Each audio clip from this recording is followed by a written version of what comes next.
in Nairobi. How hot or cold is it where you are? Good morning, this is Morning Cafe. Good morning, and I trust that you are doing fantastic. Welcome to your #1 breakfast show in East and Central Sahara. Good morning. Happy new month. I trust you're doing well and having a fantastic morning. Welcome to Morning Cafe. I'm Flora Limuki, and of course, on the other side, you can stay put for that conversation on digital marketing on X, previously Twitter, starting from 8 a.m. You don't want to miss that conversation. Well, my name is Fred Indemundi this morning.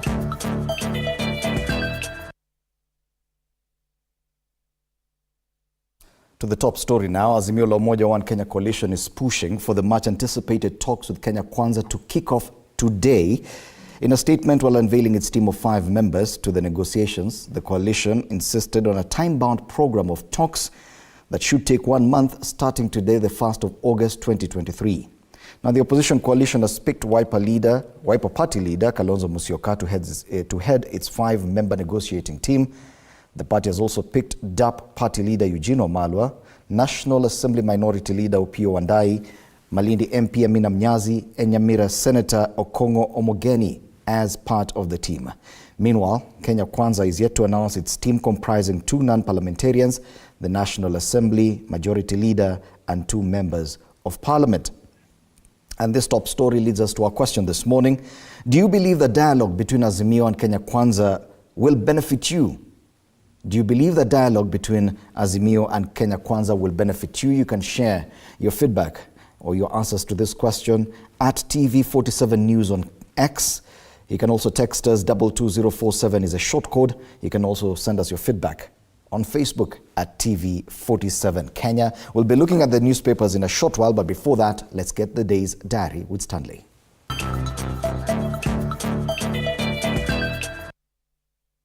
Right, and this is what is happening and what we expect this particular, the first day of August. The first off is Azimio and Kenya Kwanza teams to begin negotiations led by former Nigerian President Olusegun Obasanjo. There you have it. And also today we expect Cabinet Secretary of Defense, that is Aden Duale, who will appear before the Department Committee of the National Assembly on Defense and Matters Defense, and Duale is expected to brief the legislators on the upsurge of terror in the recent past. Also today is World Cancer Day, and it is observed annually to raise awareness on the deadly disease. And the World Breastfeeding Week set to begin today and will run till the 7th of August, and also expect launch of EB's Kwa Vijana project. This project is co-founded by the USAID and aims to train about 1,000 youth. That is what we have right about now. We'll be updating this diary as the hour progresses.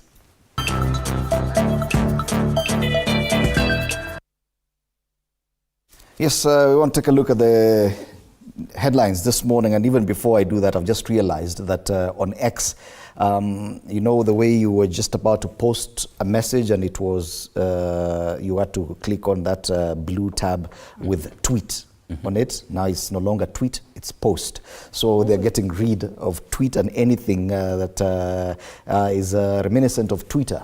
But I can see that they're still counting the tweets on the trends as tweets. So still a long way to go. So yes, a quick look at the dailies this morning. Fees shock for varsity students. That's a top headline on the Daily Nation today. 584,863 eligible students did not express interest in universities and colleges. New students seeking state funding for their university education have 3 weeks to apply as a funding model that scraps automatic equal subsidy in favor of a system that targets to cushion the poor in light of higher costs. Specific fees comes into force. This as 23,000 eligible students snubbed varsity application, which means institutions are below declared capacity. This has to do with yesterday's unveiling of that system of where you pick your university courses, and this is for people who did their KCSE last year. And of course, it will mean a lot to those hoping to join university, and it is surprising why 23,000 people who are eligible to join universities have decided not to apply. Still on the front page of the Daily Nation, negotiators named as a Ruto-Raila team's deepened feud.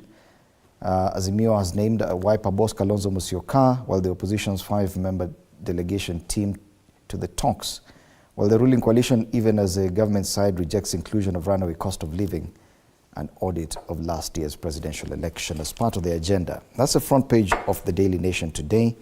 Other stories featuring on the front page: Kenyatta National Hospital's historic unborn baby blood transfusion. 4 doctors successfully perform clinical procedure to help save the life of the baby while still in her mother's womb.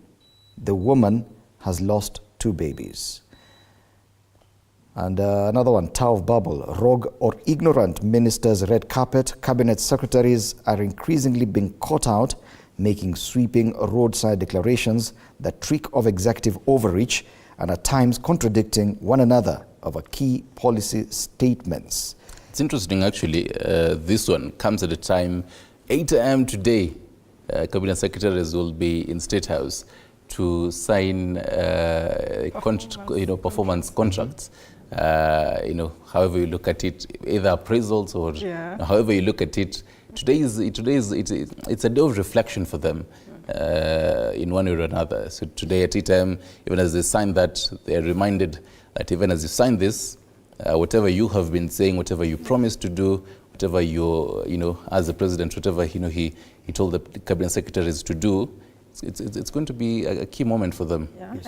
I definitely hope that even when they're signing those performance contracts, moving on for the resolutions, it's what and when to say what. Yeah. Because for a cabinet secretary for health to announce the firing of a certain officer I don't know if it's in her mandate or even Kindiki's, but she's not the only one who has been found making roadside declarations. The last few months we've seen a couple of CSs, they make statements and then later on they come very fast to clear the air, meaning it's something to do with communications and when to filter what to say when, putting in mind the kind of dockets that they hold right now. Yes, and speaking of appraisals, August, the month that we're starting today, is a very crucial month. Remember, this is when we mark 1 year since the last elections. So we're going to be doing that sometime next week. I know the cabinet was not appointed until months later, but either way, we are almost 1 year. We are marking 1 year after the elections of last year. 9th August? Yes, 9th of August. Well, it's going to be a very interesting month. Even later on in the month, we'll be looking at issues to do with the devolution conference. Because on the 27th of August is when the Constitution was promulgated back in 2010. It's so an interesting 13 years. And it's a busy one. Yes. 13 years of the new Constitution, 10 years of devolution. Yes, it's going to be a very interesting month. Yes. And so you keep watching Morning Cafe for all this and a lot more. So who's been looking at the Standard this morning? Well, let's see what's on the Standard. The headline on the Standard: how Ruto-Raila dialogue deal was brokered. From international calls to request for live streaming of the talks, politicians burnt midnight oil to ensure president and Azimio leader enter truce and are kept in the know. And on the top page of the Standard, I do not know if we are able to see that. That's just... Can definitely see it, yeah? Yes, just a show of the people have been chosen in the Azimio side to represent them in the dialogue. That is Opiyo Wandayi, Minority Leader, Eugene Wamalwa, Leader, DAPK, Kalonzo Musyoka, Party Leader, Wiper, Okongo Omogeni, and Amina Mnyazi of Malindi. That is the delegation for the Azimio side. And then the Kenya Kwanza side, it seems they've just settled on Kimani Ichung'wah, the Majority Leader, and Aaron Cheruiyot, this is the Majority Leader in the Senate. Yes, and there are 3 other people that they are yet to decide on. And it's interesting to see on the headline that it took so long to come to agreement to have these discussions But still, there seems to be quite some disagreements between the ruling party, that is the Kenya Kwanza, and the whole issue, of course, being on what to include on the what to be discussed and what not. Still on this, yeah? Probably the most interesting thing will be to see the non-parliamentarians on the Kenya Kwanza side, who will be, at least on the Azimio side, we know Eugene Omalu and Kalonzo Musyoka are not sitting in parliament. The rest are parliamentarians. Yes. So it will be curious to see who is going to be the non-parliamentarians to represent Kenya Kwanza. And of course, from the Azimio side, also there have been conversations. We don't see Mount Kenya represented here. That is a conversation that we'll probably see going on throughout the day. And still on the Standard, shock of near 600,000 KCSE learners out of education radar. Government yesterday placed learners to higher learning institutions, more than 2/3 unaccounted for. And in numbers, 624,000 slots for student placement in 69 universities, 210 TVET institutions, and 3 secondary teacher training colleges. On the other hand, 698,000 students submitted applications for placement to universities and colleges, and only 561 candidates were eligible for placement to universities and colleges. 144,500 applicants have been placed in TVET institutions, while 560 applicants have been placed to secondary teacher training colleges, and 9,673 applicants who qualified for degree courses chose to be placed in TVET institutions. Interesting development there. And still on the lower part of the Standard, 100 Shakahola victims are identified. Sad story there. Right. On the People Daily, I can see also, okay, there's actually, before we cross to the People Daily.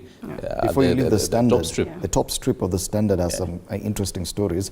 A retired Air Force boss on Kenya's darkest night. That's on page 8, talking more about the coup in 1982, I presume it must be. Also, women tell of a rape horror in Sudan conflict. And a quick glimpse at the Financial Standard, that's a pull-out in today's edition, how governors plan to spend your money. That's inside pages of the Standard. It's featured on the front page. And something about sports, Nigeria's Super Falcons not about to perch. Oh, yes. Right. Now on the People Daily, they choose to go for matters politics eyes on Ruto as Raila picks team. So Obasanjo to moderate talks, headwinds ahead as political rivals fire salvos over what issues will be on the table and if negotiations can be concluded in 30 days as Raila has demanded, 30 days beginning today basically. So question now is, who will represent Kenya Kwanza? That story is extensive on page 4. So there's a quote here by Azimio leader Raila Odinga. Opposition remains that no party to these negotiations can claim a right to determine for the other what to raise and what not to raise. And there's also matters, basically the high cost of living. Inflation drops to 7.3% as cost of food, cooking gas eases. Right, economists will try to explain to us what this really means. So on the left side, you have food items. On the right side, you have non-food items. Breaking down each and every single bit, there you have it on your screens, from spinach to cabbages, onions, tomatoes, wheat flour, the white one, and non-food items from electricity, cooking gas / LPG, monthly house rent, petrol and diesel.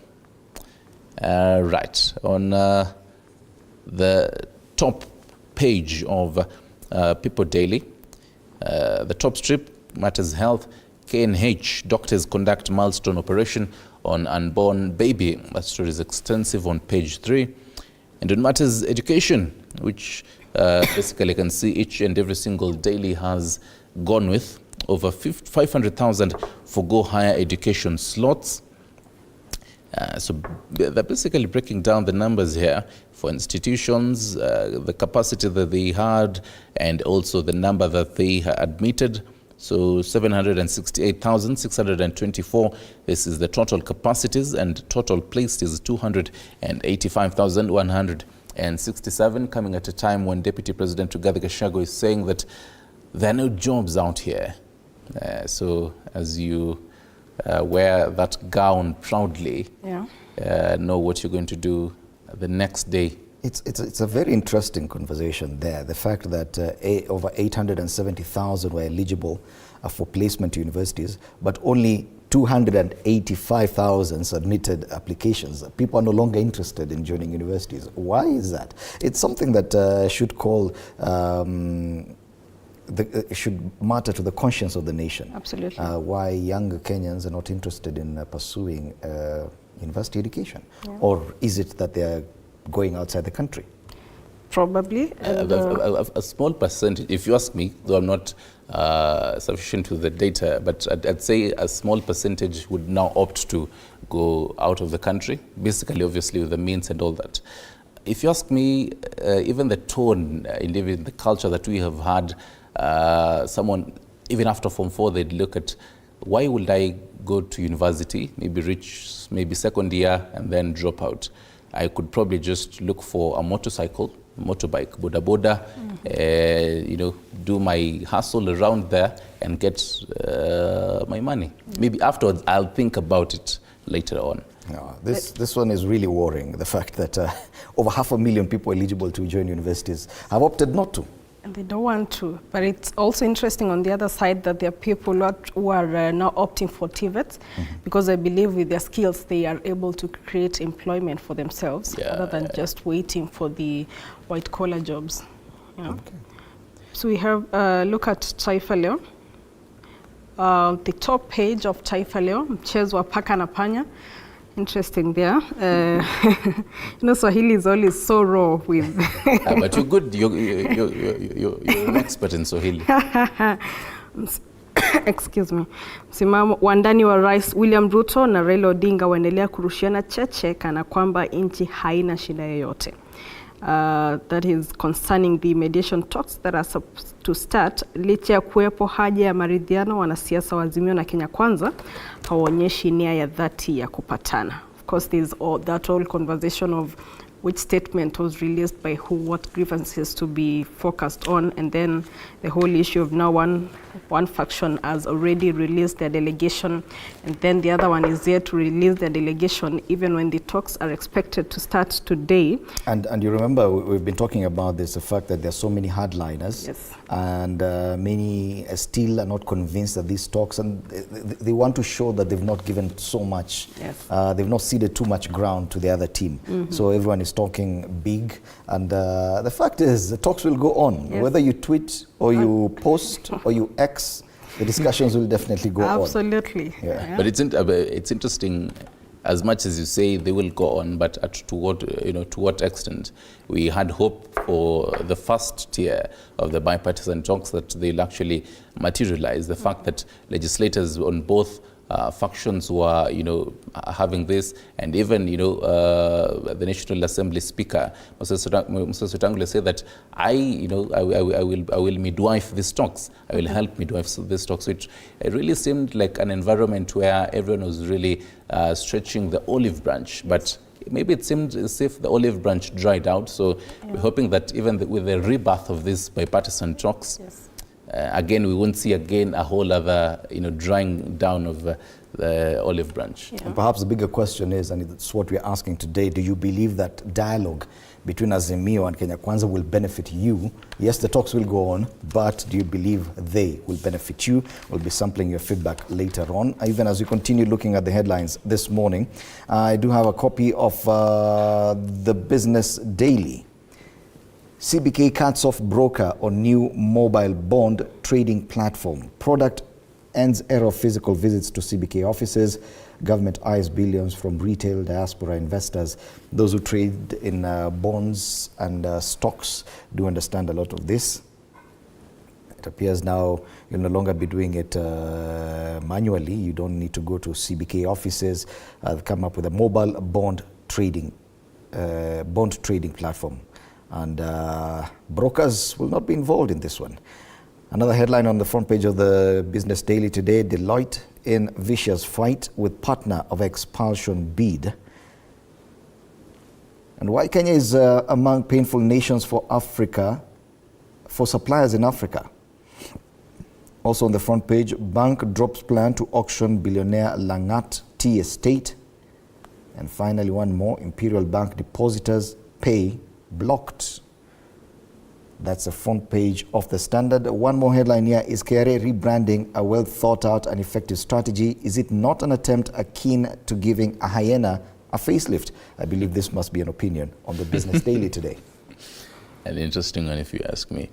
If it matters, Business Daily, I'll try to, I'll leave the stuff for Flo as I try to bite my tongue with some Swahili here. Habari Leo this morning, the 1st of August, says hazina yataja mambo matatu mageuzi mashirika. Right, so bodi kupewa mamlaka kuyaendesha, and also TANESCO yaanika mikakati mafanikio. On the right side of Habari Leo also says Samia atoa pole kifo cha Shehe Basalehe. Watu 13 wafa wakitoka ibadani. Katika ukurasa wa 7, Majaliwa diaspora tunzeni heshima ya Tanzania. And there's also someone here. This Majaliwa guy has to make less every day. Now listen to this. Kinana aonya wanaomtusi rais. And also even at the top strip there's also Mpango aita IMF ujenzi uchumi usimamizi fedha. So I don't know if Mpango is someone. Mpango is Well, that's the front page of Habari Leo. Headlines across the border in Tanzania. Back home, I think we missed one paper, The Star. The Star, yeah. Yes, and probably Libuki can take us through that one. Before we dive into... Star, on the Star, still the headlines. Matters mediation talks. Raila unveils team as Ruto side talks tough. Kenya Kwanza yet to name its team. Fires at Azimio for the second day in a row, even as we expect these talks to start today. Azimio says it's keen that talks should take a month starting today. And of course, definitely looking forward to see the Kenya Kwanza's team, or will it be another delay? Still on the Star, KNH doctors successfully transfuse anemic fetus, give hope to anxious mother. And long detention, still on the Star, freedom for murder convict was awaited 25 years for sentencing. And some business, prices of onions increased by 100 shillings a kilogram due to shortage. Oh, there's a shortage of onions in Kenya. Making us cry, literally. To something that will make you laugh or maybe make you cry at the same time, to what we love to do right here before we wrap up the newspaper review. Take a look at what the cartoons are saying, and because these cartoons really form a large basis of our nation, our continent, and the world, literally. So on the Daily Nation, page 15, you can definitely take a look at it with us. On page 15 of the Daily Nation, some caricatures of, Azimio leaders right there. Some caricatures that definitely look like Azimio leader Raila Odinga holding a phone that says, let's talk William Ruto. It's actually the X for Twitter, basically. And other Azimio leaders, watching, and maybe I don't know if maybe the caricature wanted to tweet that, or maybe DM William Ruto. And there's a caricature of someone else there jumping out of a ballot box. The ballot box is written political oblivion. Yeah, oblivion. Right. And on the Standard this morning, there's a number of, basically people, maybe civil servants, caricatures of, the judge, a policeman, a common mwananchi, and, other people who, someone who's dressed nicely, maybe buried or, floating in a number of skeletons there, and the flies around there. So there are a number of hustler, Kenya Kwanza, extrajudicial killings, Azimio, Unga, and it's written back to where we started. Flo, Fred, which one makes it for you this morning? I'll start with Fred. I think I like the one on the Daily Nation today. Politicians who had actually been sent into political oblivion after the last elections now appear to have been revived, and we saw, for example, the former Agriculture Minister Peter Munya read out the Azimio statement at the weekend. We had not seen him for months. Yes, so before that, last election, yes, we had not seen him. And he appears to have just. So today you have been able to know which caricature is. I'm not saying. I'm just saying, because this one is obviously talking about people who are making a comeback from political oblivion. Oh, so I'll just use the former minister as an example. That we saw him at the weekend, and that immediately after the elections up until now we had not seen him. Right. So yes, I'm not saying he's part of that cartoon, but hey, who am I? could be him. It represents what a caricature we saw. that looks like. Yes, and of course I assume also with someone who looks like the Azimio leader, Let's Talk William, on X. I presume is just trying to return the tweet because he was invited for the talk through Twitter. Yeah, so Through it X. seems through X. Through X. So it's just him replying to he's Xing back. Let's talk. Then there's of course the former governor of some county from Mount Kenya. There are talks. I'm coming. Right. I think I'd go for the Standard this morning, separate from the viewers of Fred and Flora, because I'd not decided actually. Oh, I'm on okay, the Standard okay, all right, today. all right. I'm on the Standard. Oh, okay, that's interesting. Why? Just shows the whole sad situation going on in the country, extrajudicial killings, and then I think it's blame games. It's you, it's you, and finger pointing. Sadly, even as we finger point at each other, we've lost lives, and we are having mediation talks that are focusing on individuals other than issues that affect Kenyans. So sad state, really. So I'd go for the Standard, definitely.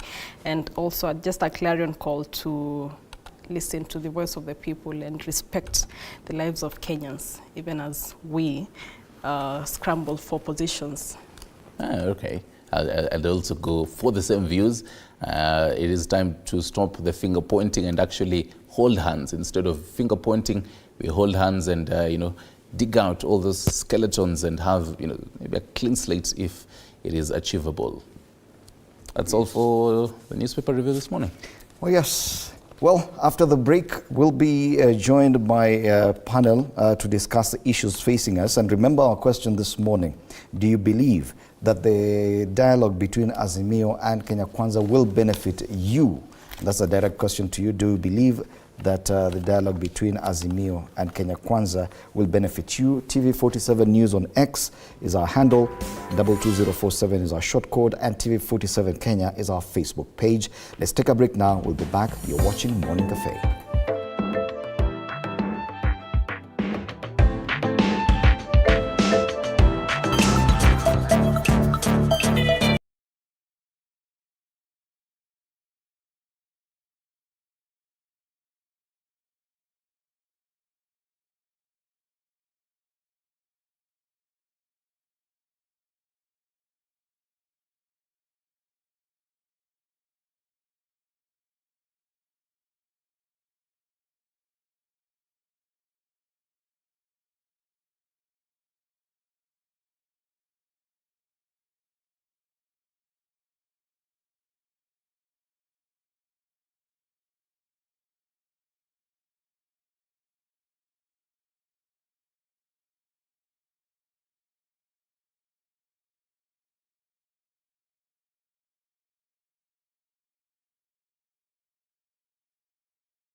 watching Morning Cafe on TV47 with me, Fred Ndimuli. We want to get down into this discussion today. Quite a number of talking points. Of course, the big one being the talks between Kenya Kwanza and Azimio that are expected to start. According to Azimio, they should be starting today for the next 30 days. Whether that will happen or not, we wait to see.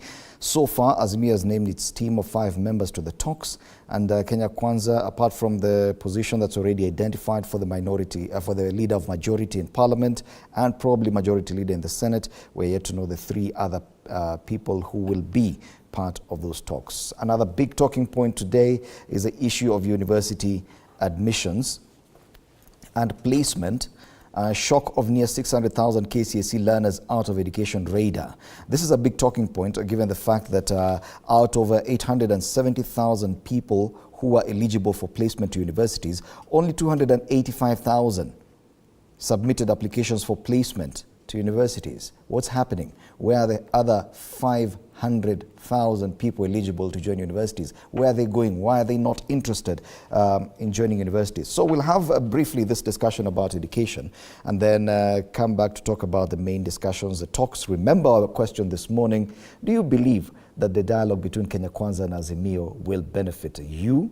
I can see quite a lot of feedback coming in, and we'll be sampling that later on. Well, this morning we do expect a panel of 3 people. So far, Nelly Chepkemoi, ODM youth leader, has joined us already. Good morning, Nelly. It's good to have you in studio. Karibu sana. Asante. You're fairly young, so you should start with this issue of the universities. Yeah. Because it would appear to be a crisis of sorts. Yeah. The fact that the numbers do not add up. 870,000 candidates were eligible for placement to universities. 285,000 students submitted the applications for placement. What is the problem? Where is this lethargy coming from? Where is the issue that Kenyans previously were very much excited to join universities in Kenya? What we are seeing now is that excitement is waning, and it's also affecting universities to some extent because now they're above capacity. Yeah. They do not have enough people to admit to universities. Yeah.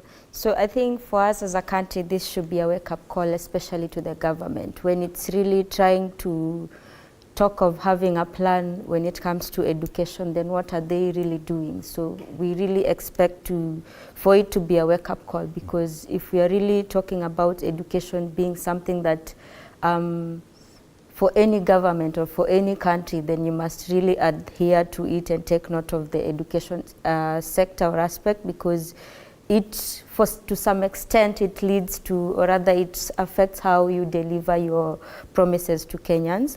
And what I would say with this now, it's quite an alarm, because if you're going to have over 500,000 students missing out of university or the tertiary institutions, what then happens to these people?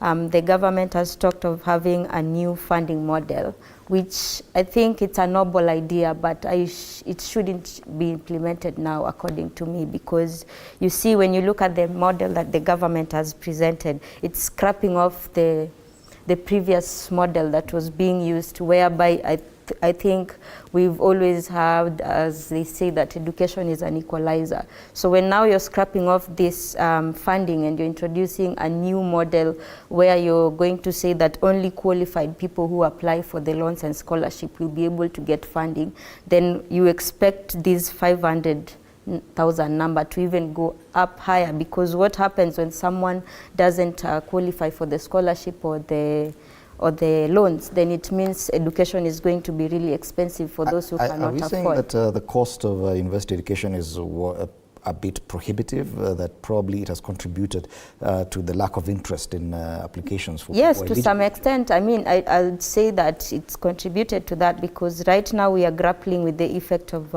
high cost of living.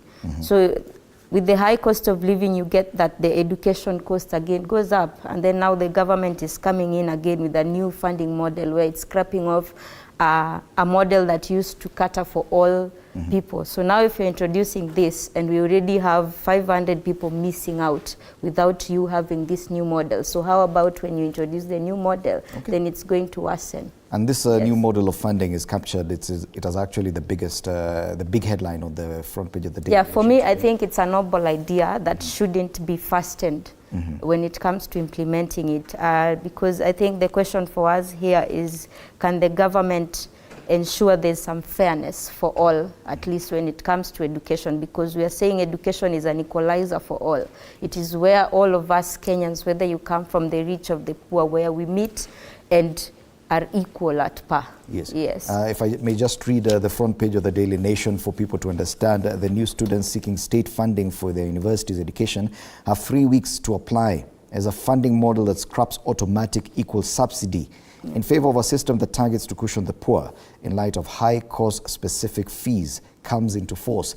High cost specific. That means if you've been admitted for law, you will not pay the same fees as someone else who's studying for medicine or probably the arts. And because previously everyone has been paying the same amount, whether you're doing you're pursuing a medical degree or a Bachelor of Arts degree, the fee was actually the same. Yeah, it's always been like the same. So what we are really just asking the government, that this is quite a noble idea to have a funding model where students can be able to access education and scholarship and even loans, which to me, I think it's a noble idea that if it's well implemented and just ensures some form of fairness for all, then it's something that can really bear results and it can solve the issue, although for me, I would think the government shouldn't have scrapped off the funding, the previous one. Okay. They would just had introduced this and also had the previous one, because with their funding now,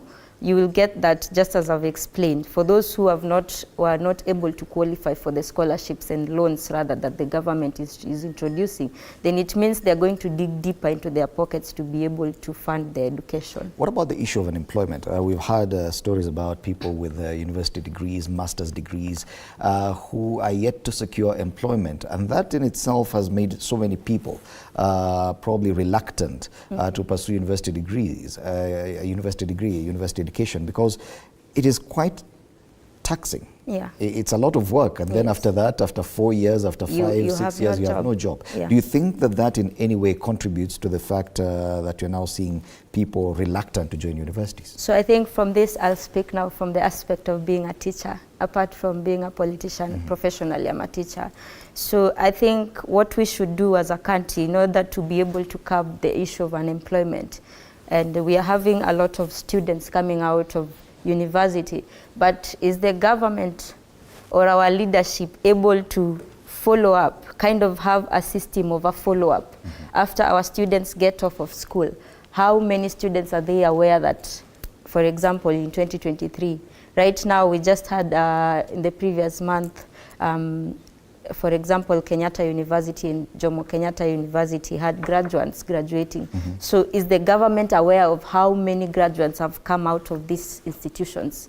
I don't think so. So if you're able to come up with a system, rather that the government can have a follow-up system of students right from primary to universities, then we can be able to curb the issue of unemployment, and also as a government try and create an enabling environment. Right now we live in a digital world where everyone is going tech. I want to believe that most students are more well versed with the technology. So if you're going to have a government that can create an avenue, rather an enabling environment for these students to thrive after school and be able to venture into other technological... Without necessarily having to be employed by someone. Exactly. And allow me now to introduce into the panel Kariuki Njiri, Advocate of the High Court. It's good to have you on the panel. Thank you. Karibu sana. You just found us discussing about the matter of education, which also features on the front pages of the dailies today. It has to do with the university placement. There's the issue of the new funding model for universities, which focuses more on, according to the government, targeting the extremely needy. And they've done a nice breakdown of what the vulnerable, extremely needy, less needy are in the country. There's also the issue of the cost-specific fees, which is coming into force now. But more worrying, and this is where we started, is the fact that out of 870,000 candidates who are eligible for placement to universities and colleges, only 285,000 submitted applications for the same, meaning about 500,000 students who are eligible for university were not interested. Yeah. Or are we wrong in saying they were not interested? And we're trying just to see what could be the issue here. How come a majority of those who qualify for university education are not interested to pursue the same? I think first and foremost, most likely is the manner in which this policy was introduced and communicated. Yeah. Majority of them are not aware. Remember when they introduced the HELB, initially there was a lot of resistance. Extremely, that could have been around 1992. There was a lot of resistance because people didn't know how the new system would work.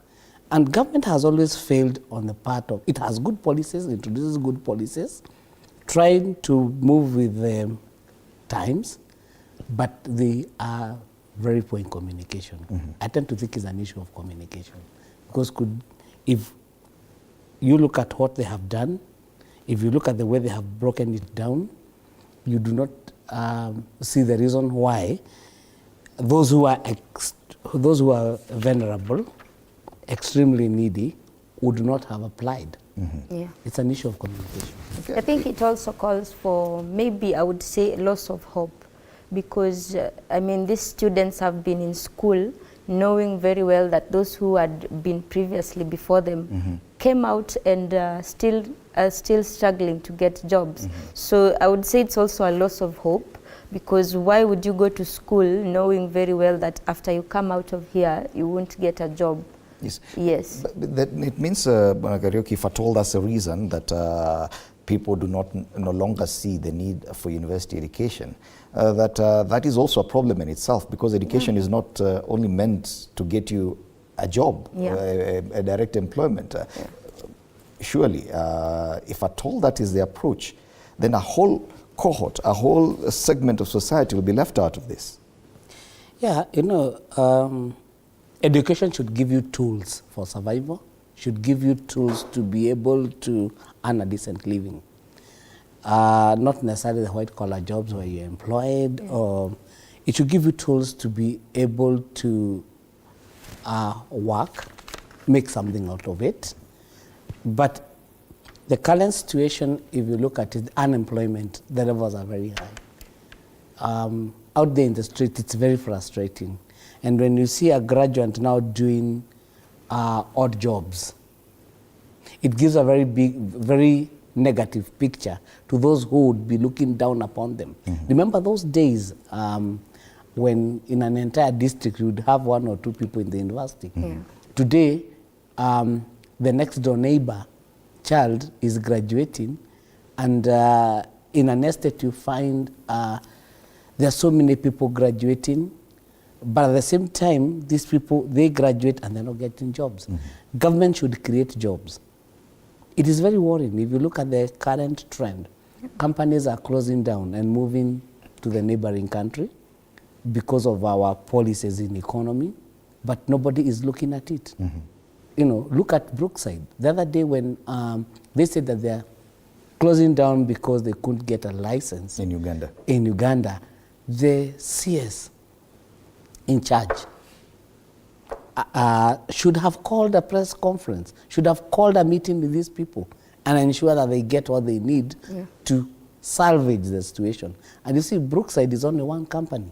There are many others that are closing. Yes, and interesting, and this probably is one positive thing that comes from the placement yesterday. 144,500 applicants have been placed in TVET institutions. Much has been said about the skills being taught, practical skills being taught by in TVET institutions. That some of the skills, we have an acute shortage of some of the skills being taught there. Probably we would be looking at higher numbers of people joining TVETs, even as opposed to universities. I think for me, the idea, it's at least we are having a positive thing out of this, because I want to believe TVET institutions play a huge role when it comes to matters development and even job creation, because some of the skills these people are being taught in these TVET institutions, you won't find them, or rather they are more practical on the ground. So what I would just likely want to ask is that if the government can commit and have at least one TVET per county, then after introducing these TVETs in each counties, then we can link up partnerships between the students, the counties, and even the government. So at the end of the day, when you look at it, once these students come out of these TVET institutions, then you'll be able to create job opportunities in the county and in the national. Therefore, at the end of the day, it's a win-win situation. The government wins by getting revenue, because all these people, they would have been inducted into jobs within the counties. If we are having, that's why I started by saying, like, if we had TVETs in each county. But don't you think it would be counterproductive at all? The expectation in all these TVET institutions is that once you go through the process, you'll secure employment within the county. Probably it is that the skill you gain from the TVET will enable you earn a living without necessarily having to be employed by someone else. That you could employ yourself and use the same skill. It is interesting because the way we see education in Kenya being handled, we've talked about a change in policy that is so a bit radical, if you may ask, and without proper communication, expectation is that things will just move on as normal. We've seen that with the CBC. Now we have a new class of CBC in grade 7, and there's still a lot of gray areas, a lot of there's lack of clarity on where exactly the syllabus is heading. Are we seeing the same thing with the universities, that this radical change in policy will definitely affect a huge number of people? Yeah, sure. It will, and I don't know why government is always in a hurry to implement a policy before doing proper due diligence and also communicating to the people concerned. When you talk of the TVET, I think that is where they're getting it right. There was a big worry when they were converting most of these TVET institutions, the technical schools, into universities. But now that the government now is coming, most of the polytechnics have become universities. they're becoming. I believed it was a policy that was headed to the wrong direction. We need these people who are trained, technical people, to be able to serve in the industries, to be able to have their own startup businesses, as opposed to those who are academia, more of academia, the university degrees and all that. But again, when you come and look at how the CBC was introduced, in fact, I think that costed the CS, Amino and was the CS, she had to be moved because there was no proper communication. You look again at what they're doing to the universities. How many people in the universities, you'll be surprised even some of those administrators in the universities do not know where the government is headed. These are things they should have first of all communicated, make sure there is proper publication, make sure that those concerned understand what the government policy is all about, then you implement it. Never be in a hurry to do it. Because like you ask yourself if they really even involve these people in this process. Are they really involved in this, or it is something that the government just decided, we are going to do this and tell these people it is like this? Because if they didn't really involve the public participation aspect, how many people really took part in this policy coming up of it?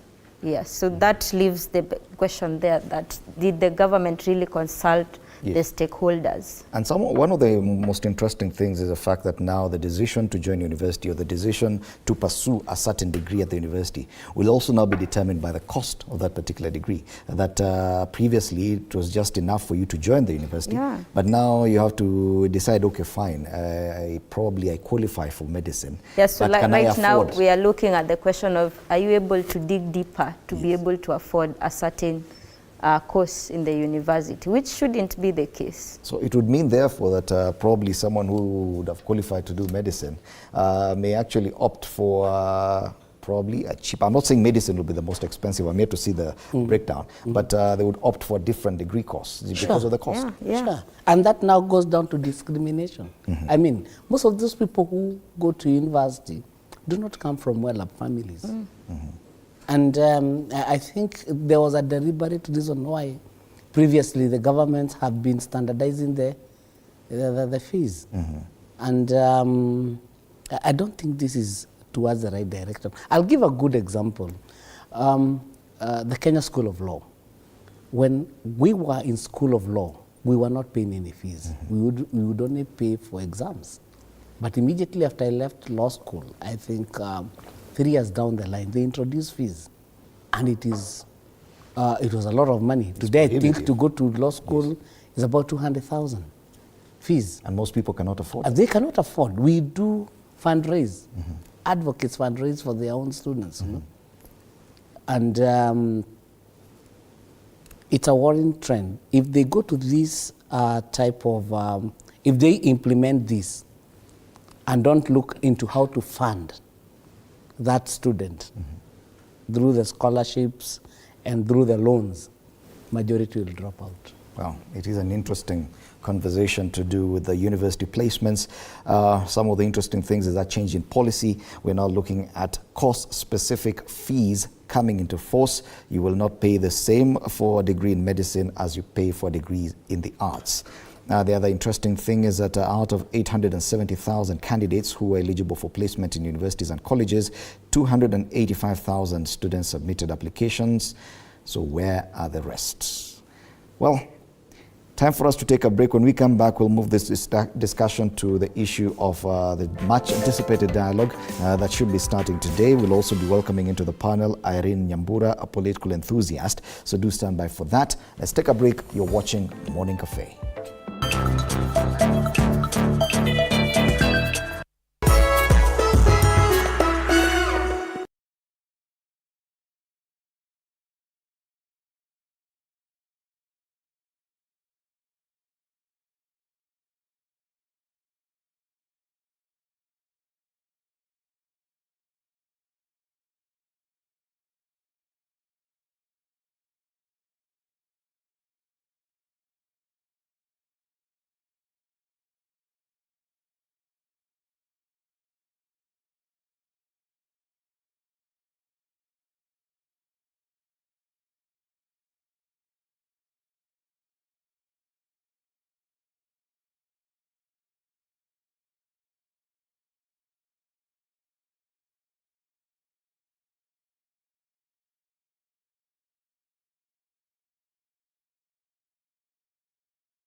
Morning Cafe on TV47 with me, Fred Ndimuli.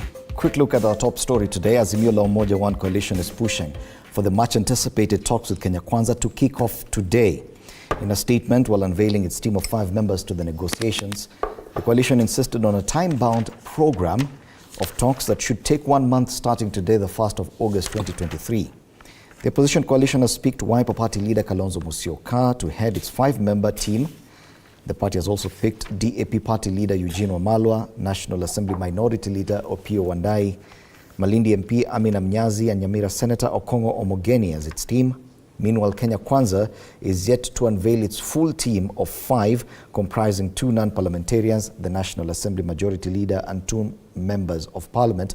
So far, we do understand that 2 parliamentarians, that's the majority leaders in the National Assembly and the Senate, Kimani Ichung'wah and Aaron Cheruiyot respectively, will be part of the team.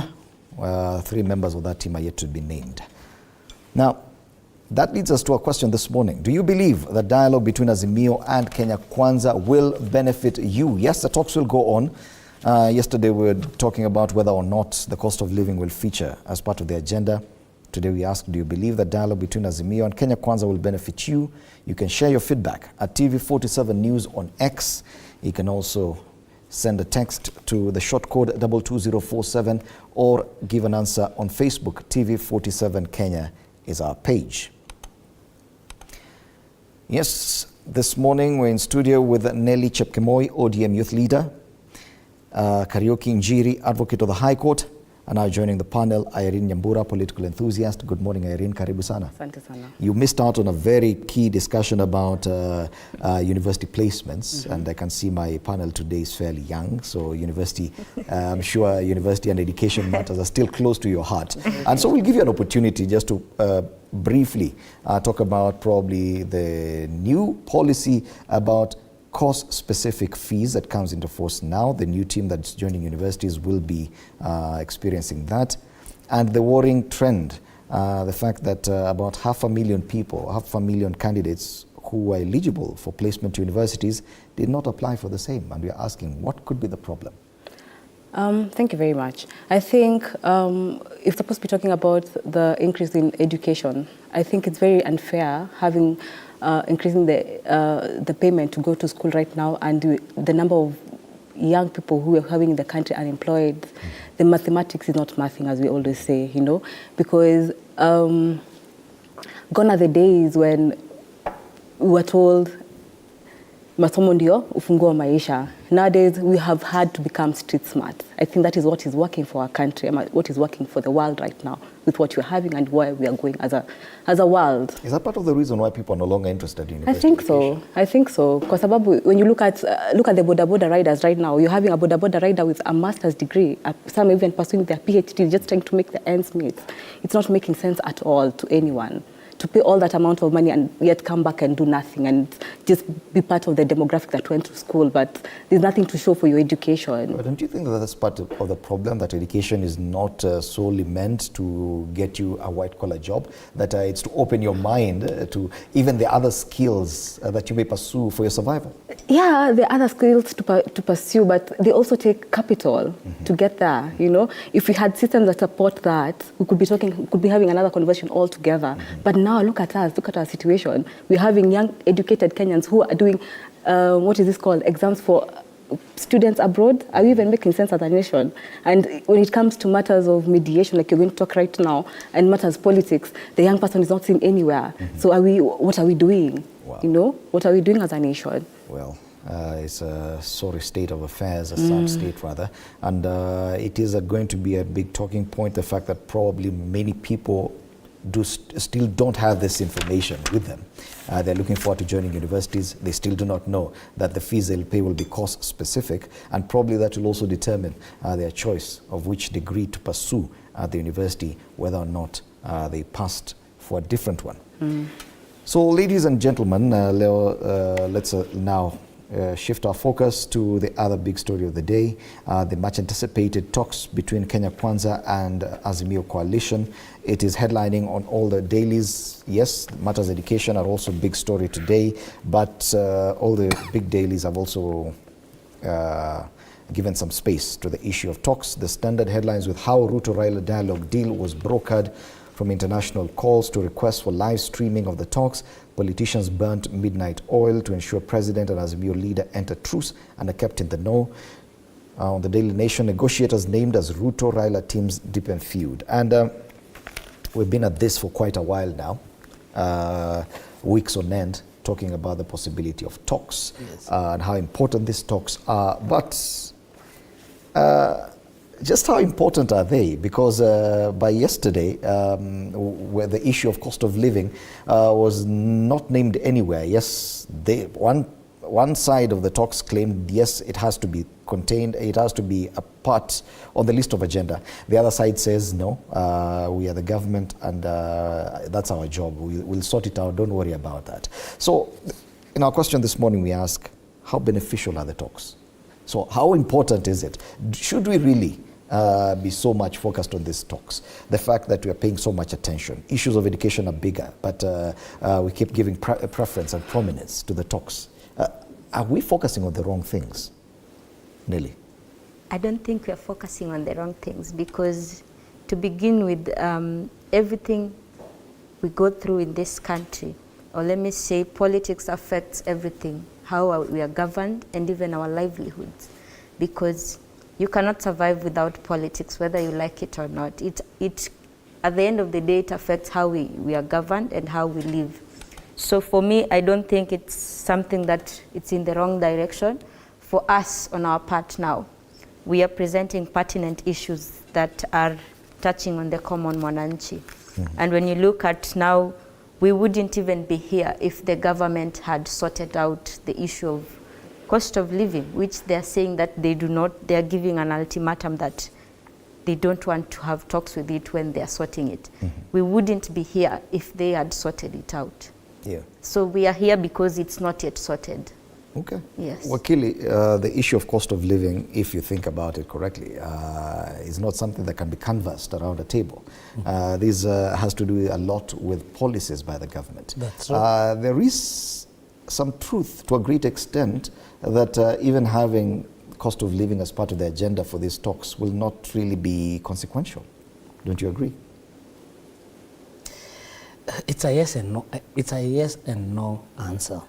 First and foremost, when you look at these talks, are they about the common mwananchi or sharing power? Then the other thing, you look at the prayers. You know, the politicians we have today are the ones we had yesterday. The way they are doing it is how they were doing it yesterday. Look at maandamano. To whose benefit is it to?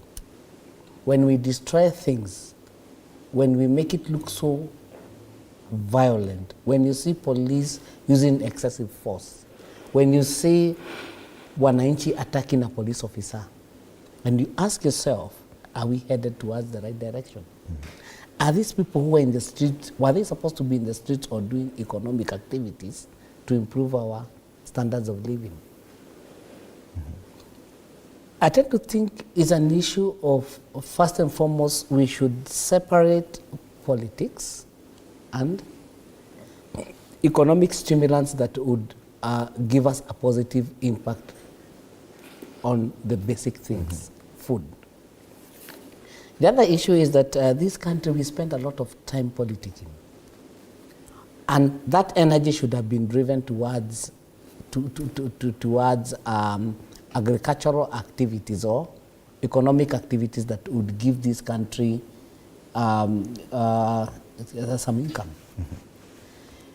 And that is where from where I sit, I'm asking myself, will we be having this dialogue after each and every election? Do those people who are currently in government working for policies that would benefit the common wananchi or the hustler, or they were given duties that they are unable to perform? Look, why would we import oil, cooking oil, so that we can reduce the? Does that mean that those people who are processing cooking oil in Kenya have no capacity? Why wouldn't you help them get the raw material? And then I believe it will create more jobs and that will lower the price. Okay. But isn't it therefore the question, Irene, that we as a nation appear to have given too much premium to politics and politicians, that any kind of leadership we expect, and rightly so, we elect these people for leadership.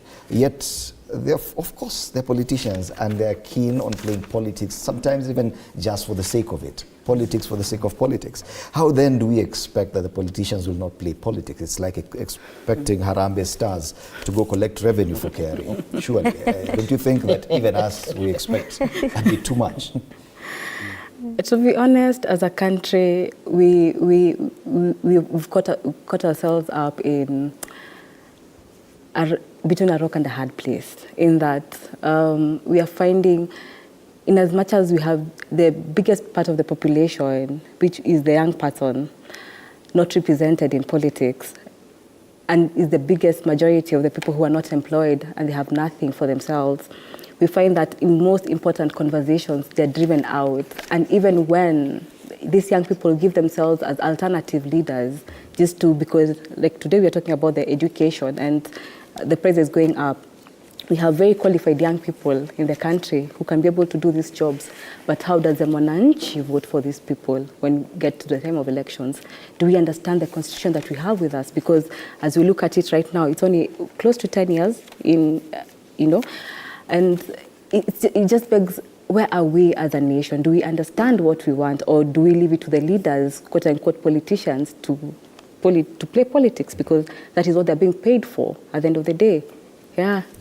Well, it's a big question whether or not we'll sit and wait for politicians to play politics. Irene has mentioned something about the position of young leaders. We do not face a scarcity of young leaders in the National Assembly or the Senate. Yeah. You are an ODM youth leader. You know, even your party has nominated quite a number of young people to both the Senate and the National Assembly and to all the 47 county assemblies.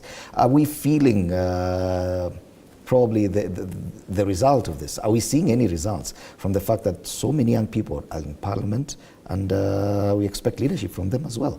So when you look at some of the issues that Azimio presented for these talks, you'll find that one of the 5 issues is having no interference with political parties.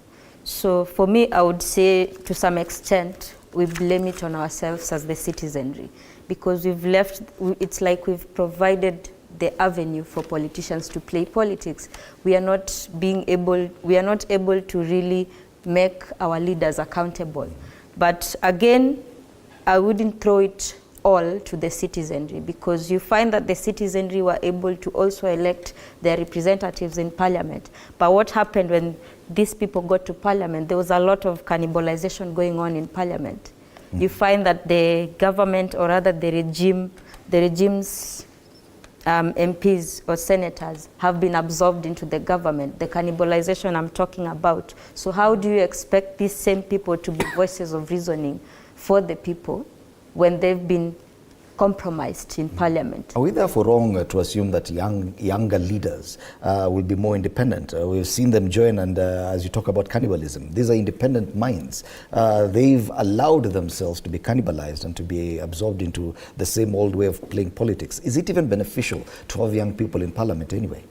I mean, it's beneficial, because you can never talk of having to implement something for the youth when you don't have them sit at the table, when you don't have their eyes, ears and voices at the table. So they do play a very crucial part.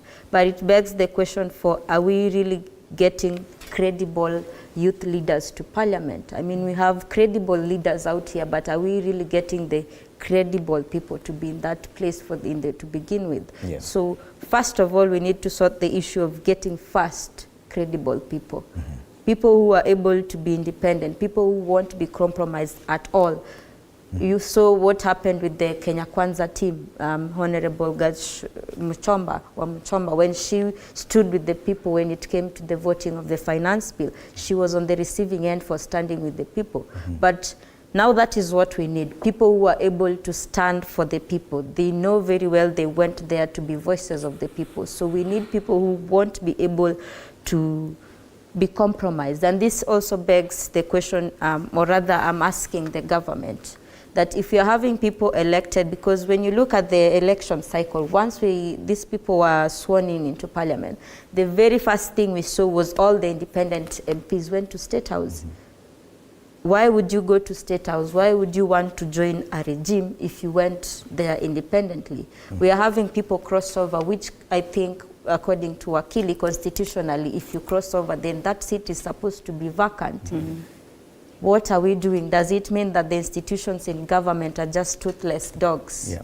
And Wakili, as Nelly points out correctly, there's a lot of bad manners in politics, inside the National Assembly, the Senate, even outside those parameters. And yet we still expect a lot from these people. We still look up to them to provide direction. Don't you think that the voter is lost? Because even the voter going to election day is looking to reward someone more than getting a value from this kind of leadership.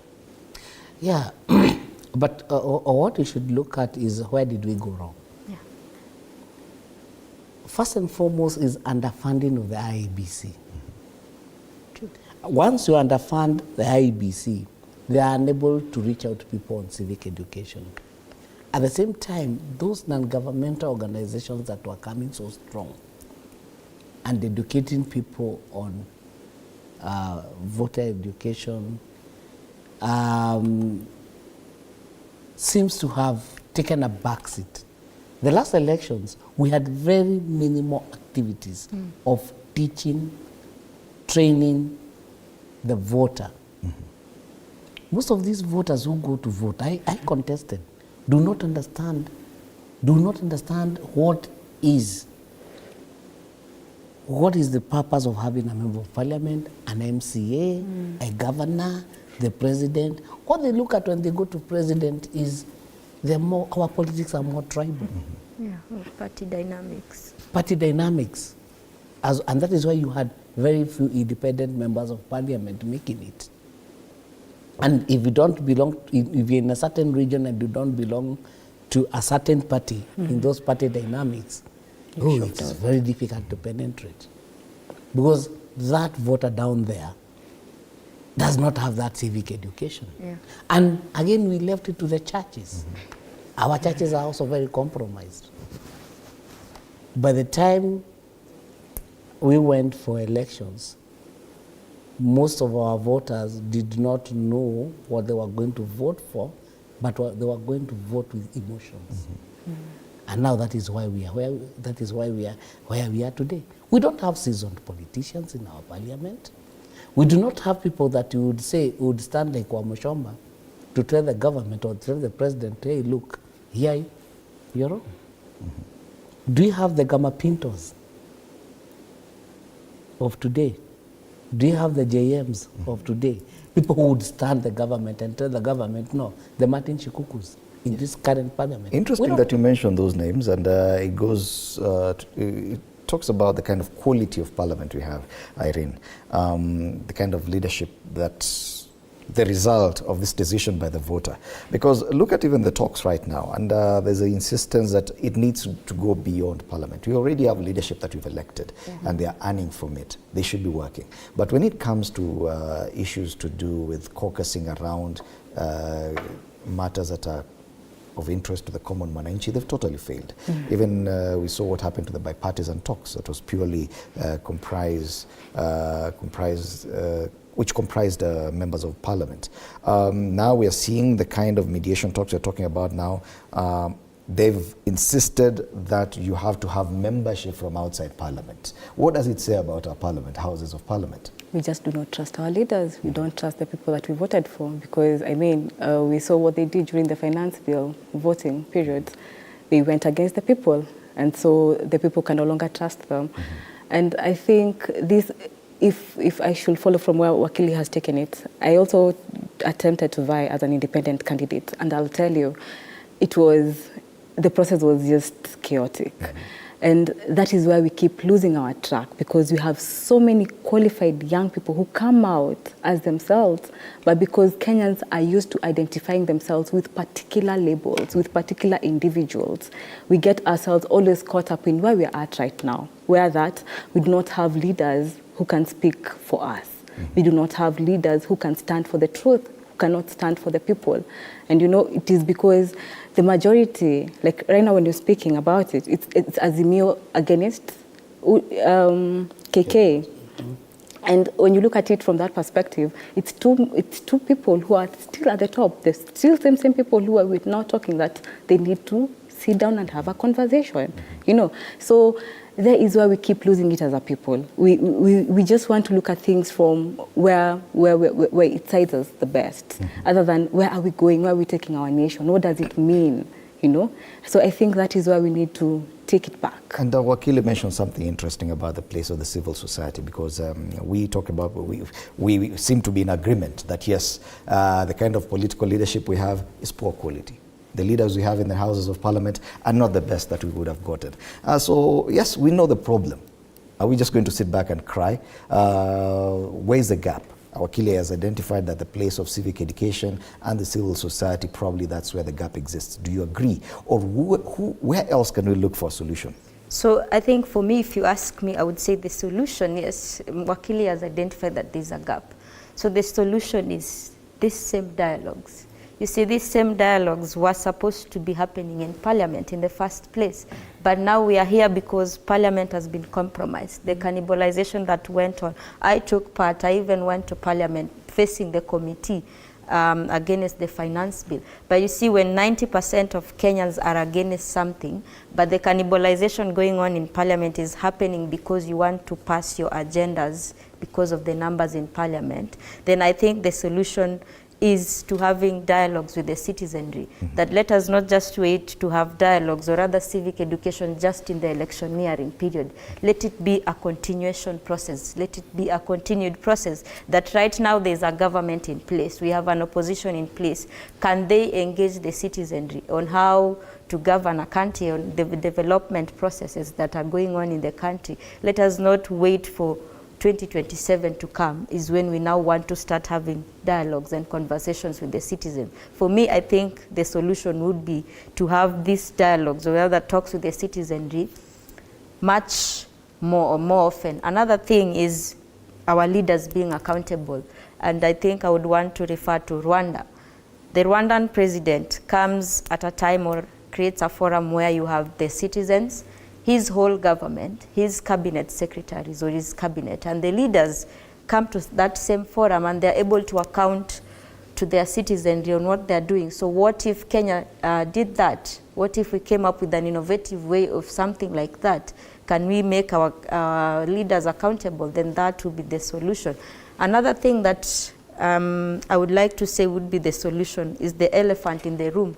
Can we address corruption?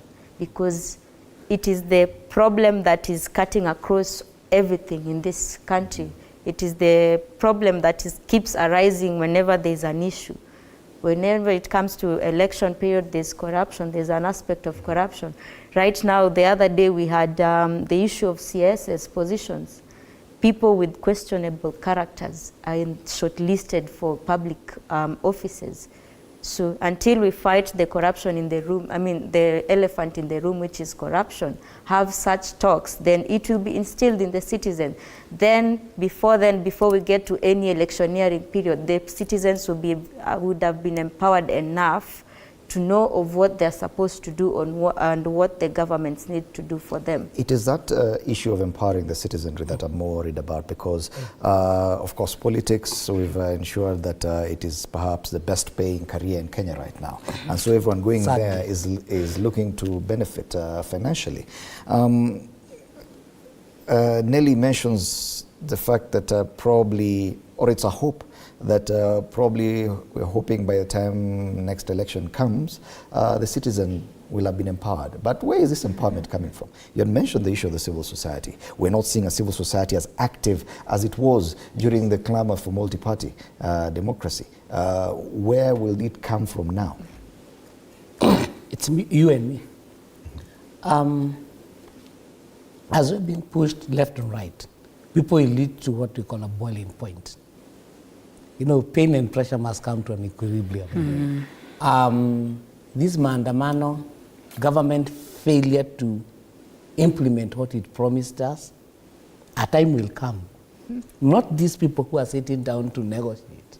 So we'll be forced by pain. We'll be forced by the pain and suffering. The pain will force us to come out. Yes. And when we come out, to this leadership, they will fall. If I were the president today, I would fire all my advisors, and get new people. He is not in touch with the ground. He was elected on certain promises. He is not implementing that. He brings a finance bill. It is rejected by almost everybody. But because of this animal called the tyranny of numbers, it goes through. But then you sit down with those members of parliament. I interact with them, having run for deputy governor in Murang'a under Safina Party. Most of them are not convinced that that particular... I have questioned 3, 4 of them. They are not convinced. They cannot be able to convince you that the vote he voted, the yes vote he gave for that bill is what we the citizen wanted. What the hell? How would you go vote for me to be paying some housing levy? As an employer, I feel the impact. An employee is hit even more hard. And this is the same person you're expecting to come and govern, the same person you expect to go and vote. Oh, let them sit down, let them share the power. But a time will come, all of them will follow. A time will come, but it is yet to come. Shortly, we'll be getting feedback on our question this morning. Do you believe that the dialogue between Azimio and Kenya Kwanza will benefit you? But Irene, the voter cannot go without blame. And they say you get the leaders you deserve. The fact that we choose to vote mostly to reward people instead of the leadership that they are going to offer. The fact that the choices we make, we do not expect consequences.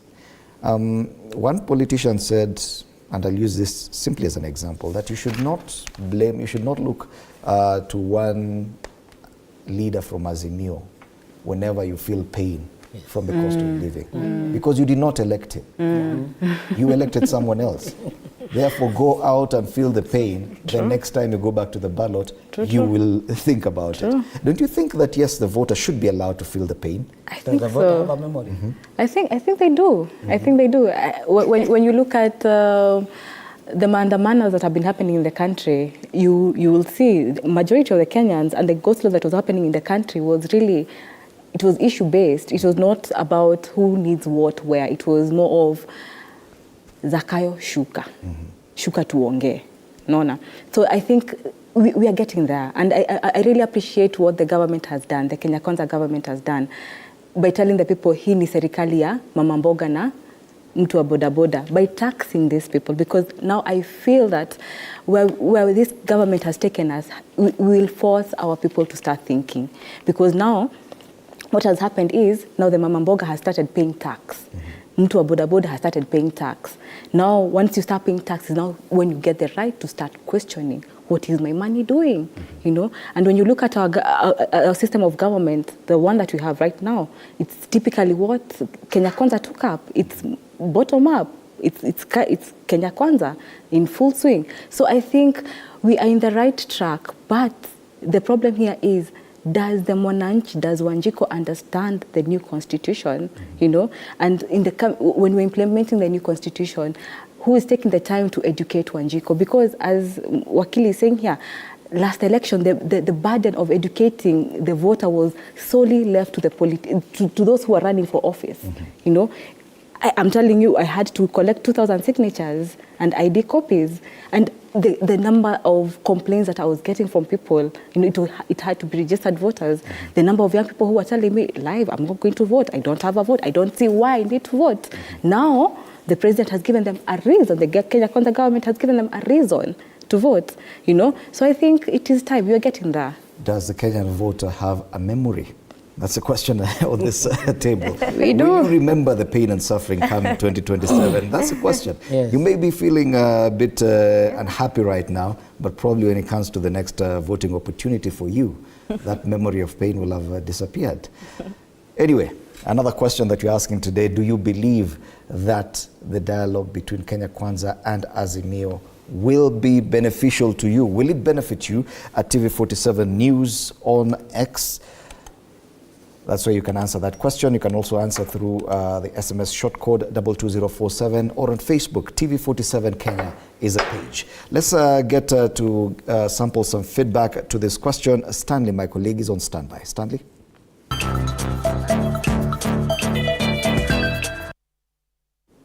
Most definitely, even as you ask that particular question that we are asking you, dear viewer, because you are the most integral bit of this conversation. Do you believe that dialogue between Azimio and Kenya Kwanza will benefit you? And TV47 News on X, 22047 and TV47 Kenya on Facebook. I have a few of what you are telling us on X, or if you prefer, Twitter. Andururu 30 says, no, not at all. The talks are geared towards Azimio leadership getting some lucrative deals and perks from the KK administration. At H. Mushira, that is, Mushira says, I doubt it is never about us. They were fighting for themselves so that they do not stay in the cold for up to 2027. Nathan Mukaya says, may result in cosmetic peace that will allow the elite loot comfortably, but won't held address deep-rooted challenges facing Kenyans. Somebody else here says, that is Fred Engosia, says, no, it will not. It will only be beneficial to politicians and their friends. Right, your sentiments, even as you talk to us, and the sentiments that lead to what even the panelists are really saying. At Giddy Wine says, I don't think so. We've seen what happened sometimes back during Uhuru's presidency. It only benefited Mzee. Cheborul Jr. says, I don't think so. We've been there in the year 2018 and nothing happened. What they discuss is not what they previously called for, right? Baby Beatrice says, no, not at all. FrankRiziki.com says, it has never and will never be about Kenyans, a nation that is led by greed for material things. Grace Shege is quite not optimistic. She says, nope. At RKB 2017, that is B, on Twitter says, rather X, says nothing at all. Game Rock says, that is at Paul Nje4, says a man for himself. And finally here, a Global Citizen says, never ever, Azimio should just be. Briefly also on Facebook, remember at TV47KE is our Facebook page. Mustafa Ahmed says, before the talk, we need Raila accept that Ruto is the president of the Republic of Kenya. And right, somebody here says, or Team Geoffrey Maxwell, what we want is peace. Right, we'll be taking a look at all other. I do have the last one here on Facebook. John Washuri, the promises are being fulfilled. Again, how do you want the government to perform when from the first day you started throwing stones? That is John Washuri's point of view. Keep talking to us at TV47KE, that is on Facebook, TV47 News on X, or if you prefer, Twitter at Nyaringita_Dimuki F, and also at Fred at Indimuli. Back to you. But at Fred Indimuli on X. Back to you, Fred.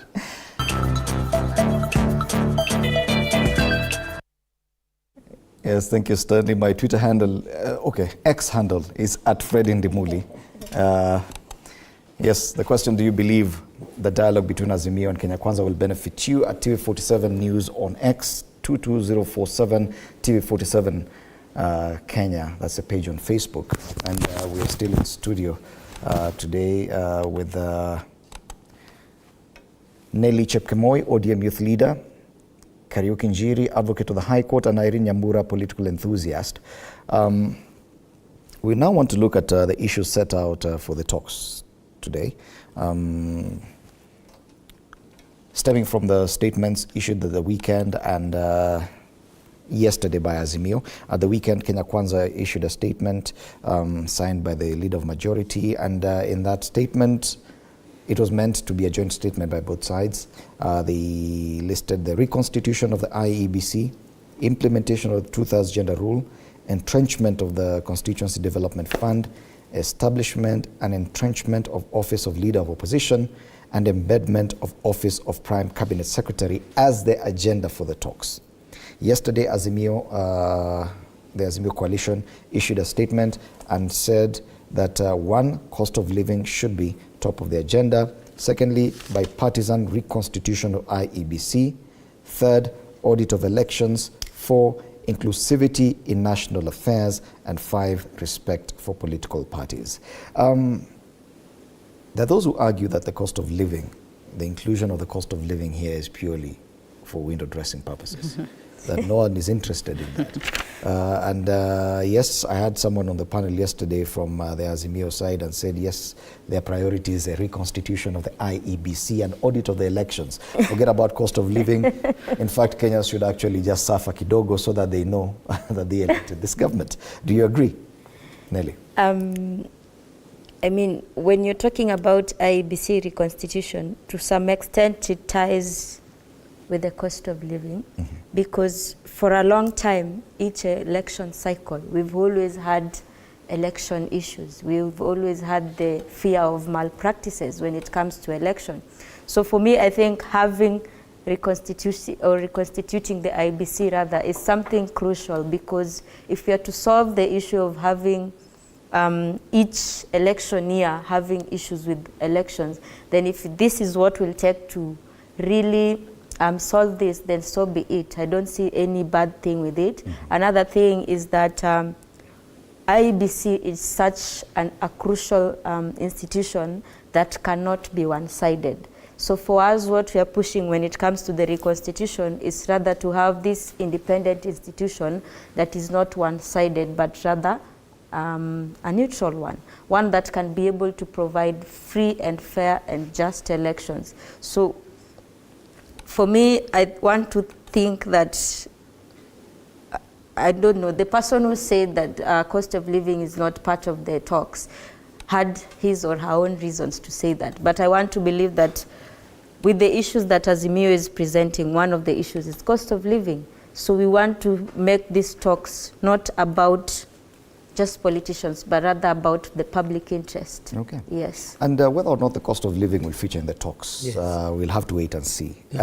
Looking at the other issues that have been brought about, it would appear that 13 years after the promulgation of the new constitution, because we are marking the 13th year this August, that probably this is an opportunity for us to start looking at the possibility of amending certain parts of that constitution. Hence the suggestions here. You're seeing issues to do with the implementation of the 2/3 gender rule, which has been a thorny issue since day one. We've never managed to do that in the National Assembly. Entrenchment of the CDF is another thorny issue. The fact that even the Supreme Court has pronounced itself on this matter and said they cannot be anywhere where the CDF is constitutional. You cannot fund the person to oversight to go and execute the same role as the executive. Establishment and entrenchment of office of the leader of opposition. It's nowhere in our constitution. Embedment of the office of prime cabinet secretary, also nowhere in our constitution. Even if we do not get to discuss about the cost of living in these talks, probably it would be an entry point for a relook into our constitution. Yes, and it's long overdue. I believe that some of those issues, the constitution should be there to serve the people. And we shouldn't be very rigid. We should accept that if we see that amending it to accommodate certain aspects would bring peace and stability, let's go for it. And if you look at the issue of IEBC, currently we are looking at it as an issue that is not that serious, but it is. It is. What, if anything, happened to the president and the deputy president? Where will that leave this nation? Can we today hold an election, a by-election? No, we can't. Do you know there are several, I represented some MCA in Isiolo. I was successful to have one MCA kicked out of the Isiolo County Assembly, but my client, who is successful, who had been unfairly denied a chance to be nominated, Fatuma Abdi, cannot be sworn in. Why? We do not have a chair, a commissioner in IEBC who can sign the Gazette notice for now to give way for her to be sworn in. And so many of them are in that position. At least in Parliament, I don't think there is any parliamentarian who has lost this election. They've not lost, but at least we have had one person who lost their life. So there's a pending There is a pending by-election. Yes. But I think for MCAs, we have about 10 of them waiting for IEBC to be constituted, for them to be gazetted and so on in. We're trying as lawyers to look at, is there any other way? Can I move to court and then maybe get a court order that the current executive, the CEO, can sign the Gazette notice and all that? But I'm asking myself a question, what would happen if anything happened to the president and the deputy president? Will we be ready to hold an election? And then what happened to, remember Moi ruled this country with an iron fist.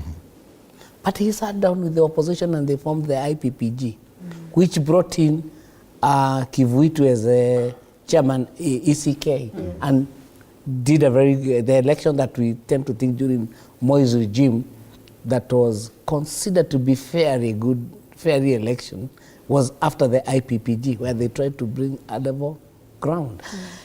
This time around, we had a commission that split at the tail end of the results. And nobody is looking at it as a risk to this nation. I think at that particular point, the president should not even have waited for the opposition to come for dialogue.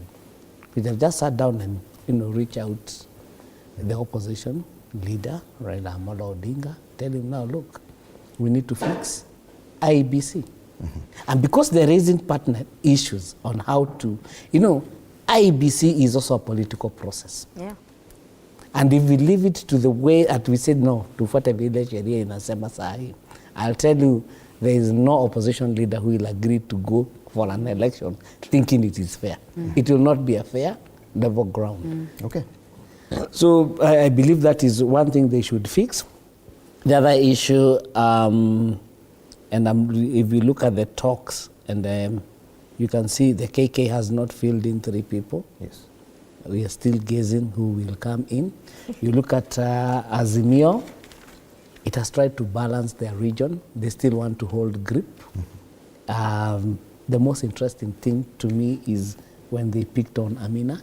Okay. She comes from Malindi. Remember Coast last time.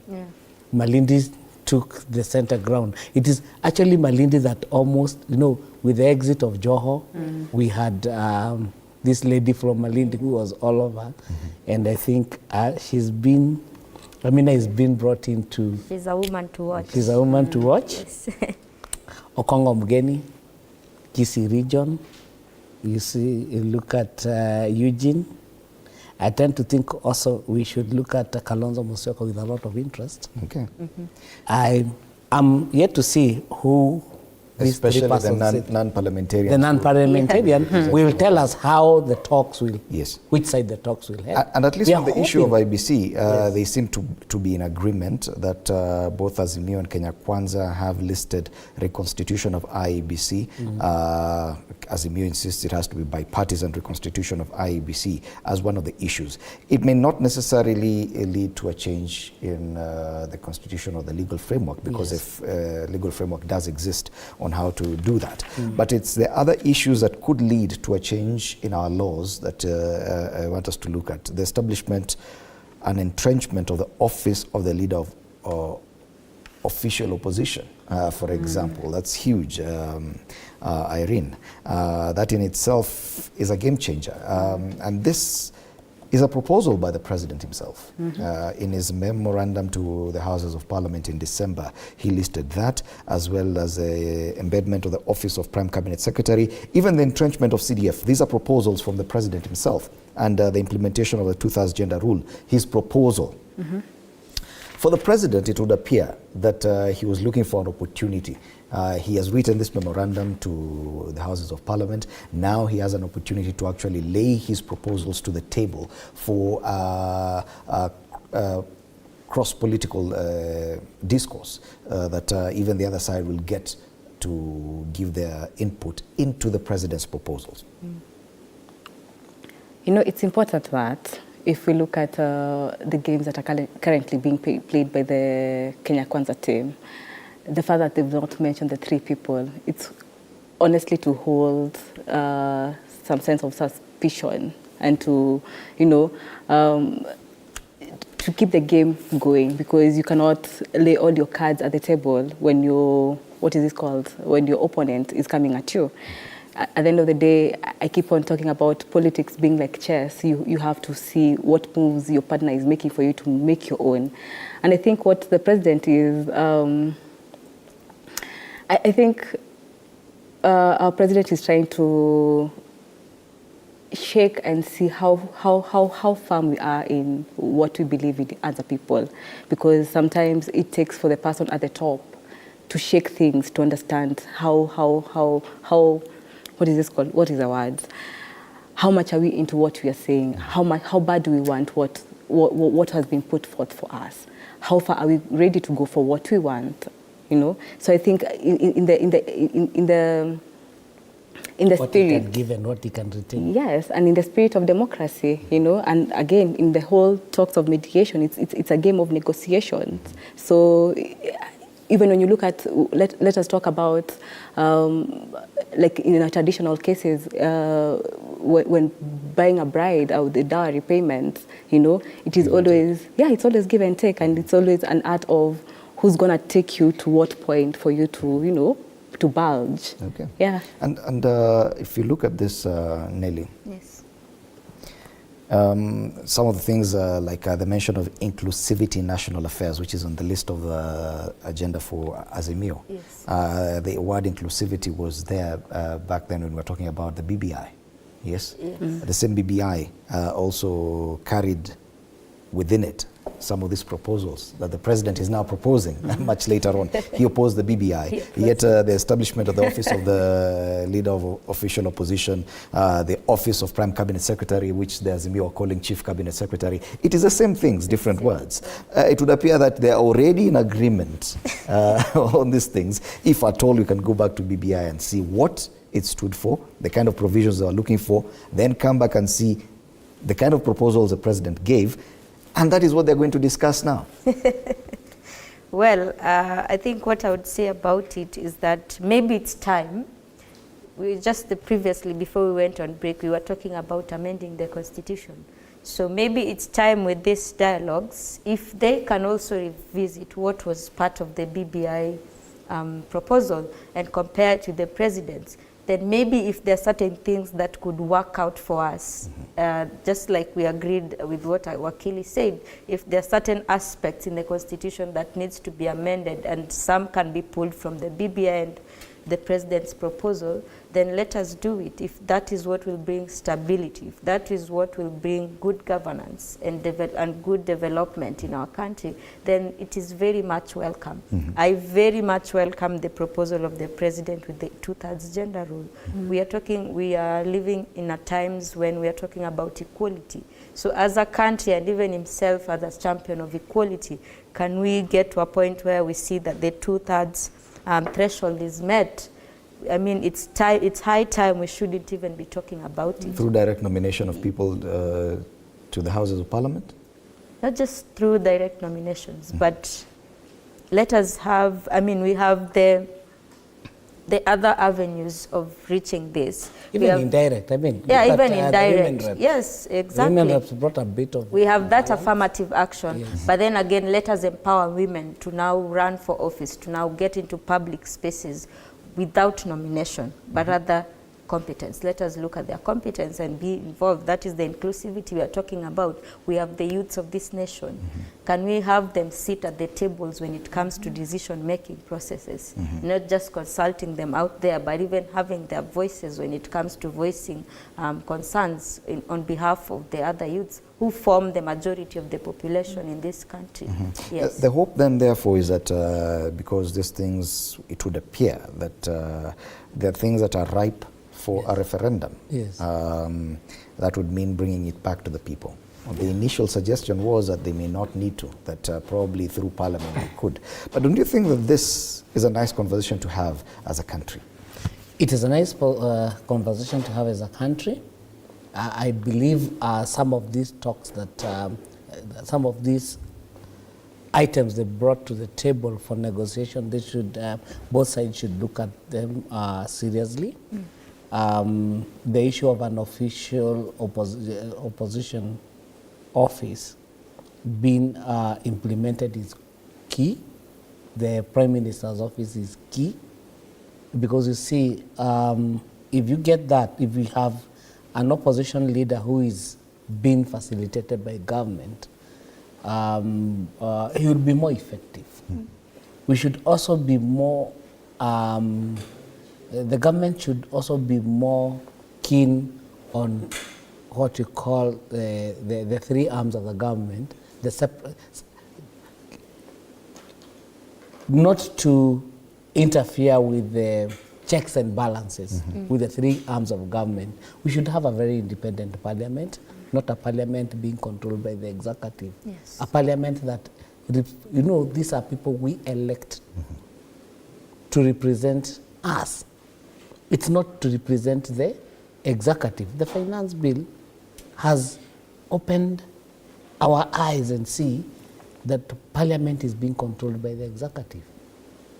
Parliamentarians should sit down and look at it in a very serious conversation on how they would remain independent. Also, the issue of the horse trading within Parliament.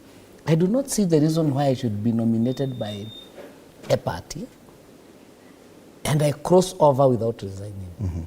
That is deceit. Yes. As we said, bad manners in Parliament. Yes.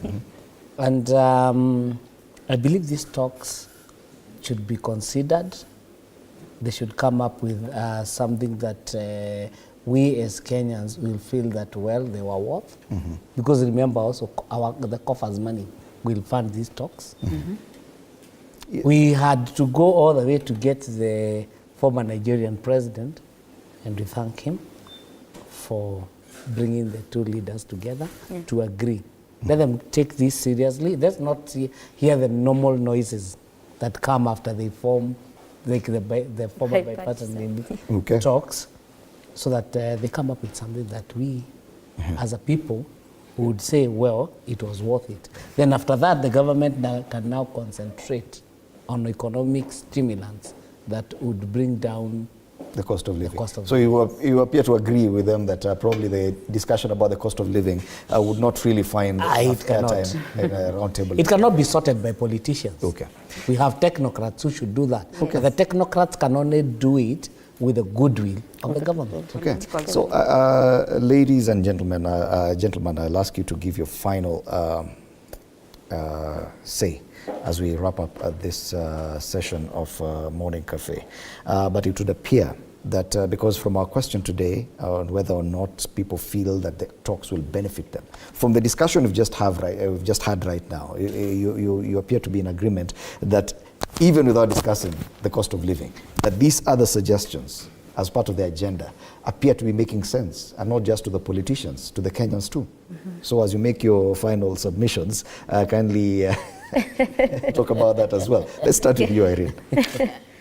Thank you very much. I think we need to understand as a people there's strength in unity.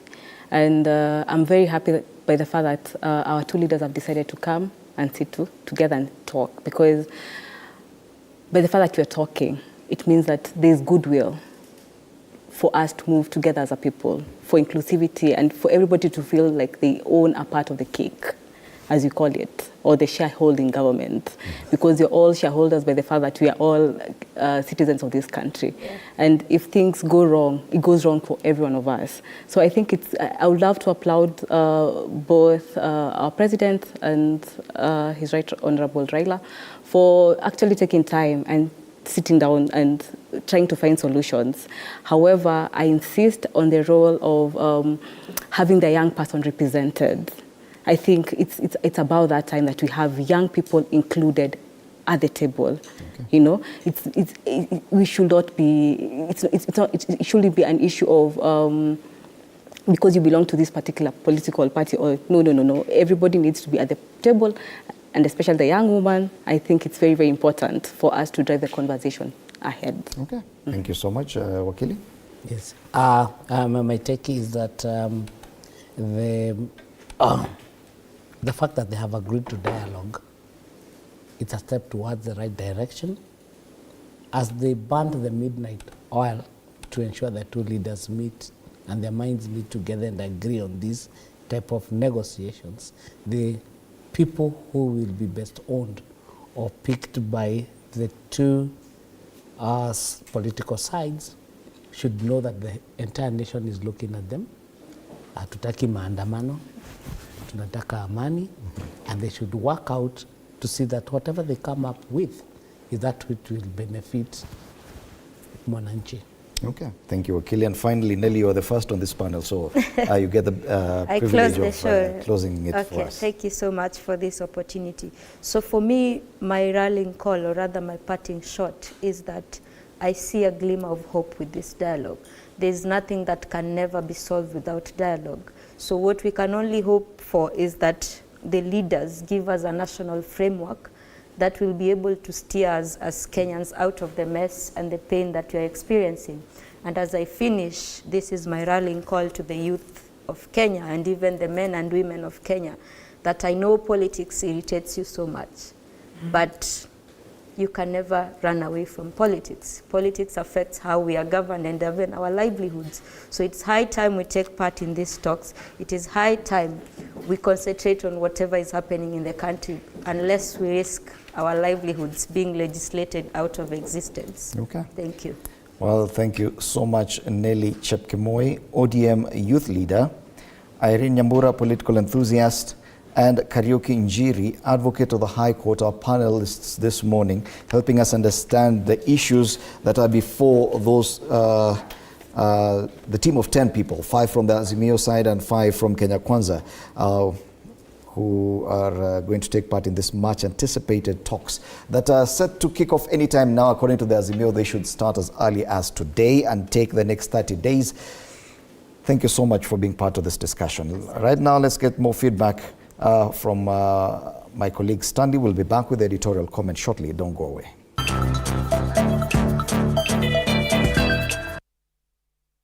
Most definitely. Thank you, Indimuli, for that. And quite an interesting conversation in matters ranging from the universities and even the mediation talks. We'll be taking a look at the question this morning.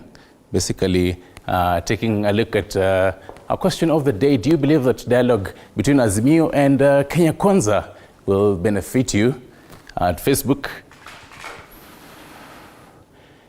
Right, there you have it. Matolo Maxwell, Matolo says, we only need peace and prosperity. Others God will take care of. Rather 4. Sasha Wood says, yes, if Baba is happy, and I will be happy. VM Zhao says, after the talks, President Ruto will still be my president. After the talks, Unga, petrol, etc. will be on the same price. So to me, there is no need for talks. If the war says, yes, it will benefit me. I'll be able to book a flight to Madagascar, because staying in this Kenya full of dramas, I'm fed up. It will help me move to another Kenya. Right, if the war, we do pray that you'll stick around in Kenya just a little bit before you really decide to move away. And Rusa Shanika says, only peace needed. All executive positions are already filled, and we trusted them as Kenyans to serve, nothing more. Hongera, President Ruto. And Hezbon Nyam says, kindly ask those who used to put sufurias on the hands if they'll benefit, but sisi wengine tuko sawa bila Raila. That is Hezbon Nyam's opinion. Grace Oshiro says, all I need as a Kenyan is peace. All right, thank you for that. Somebody else here says, keep Kemboi to engage Linus. Yeah, I'll benefit me so long as I'm a Christian who love peace. And right, imenipita kidogo, but I can feel like, really what I'm seeing here is peace. Benvik Mark Yongo says, peace and stability. Steve Okebe, very unlikely. Right. General Indy, if there's no clergy, then it doesn't benefit the common man. General Indy feels like the clergy should also be part of these particular talks, and the teams for both factions, according to what Ruto said, it will no longer help because it was due to high cost of living. That is according to Michael Ndemwa. Liz Nduku says, thank you, it won't benefit me. Merengo Sirincha, it will only benefit leaders, not a common mwananchi. Right, Gorkim, yes, it will help me indirectly by lowering political temperature in order to enable economic activities to flourish. And that is what you are saying on our social media platforms. Keep talking to us at Facebook TV47KE, on Twitter, rather X, if you prefer, at TV47 News, mine at Nyaringita _ and at Limuki _F, and also at Fred Indemuli. We'll be taking a look at that. Remember to use the hashtag Morning Cafe on X. Back to you, Fred.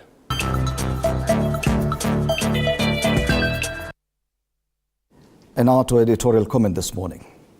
In an interconnected world, the actions and words of politicians hold immense power.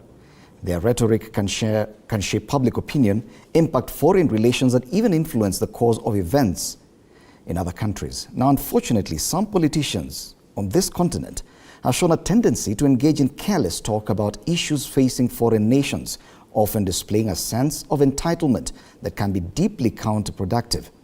It is imperative that we citizens and global observers call out such behavior and demand a more responsible and diplomatic approach from our leaders, be it from Kenya or from outside our borders.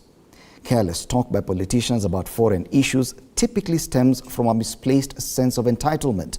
Some may believe that they have the right to interfere or comment on matters concerning other countries without fully understanding the complexities and nuances at play. This arrogance not only undermines the sovereignty and agency of other nations, but also risks inflaming tensions and escalating conflicts.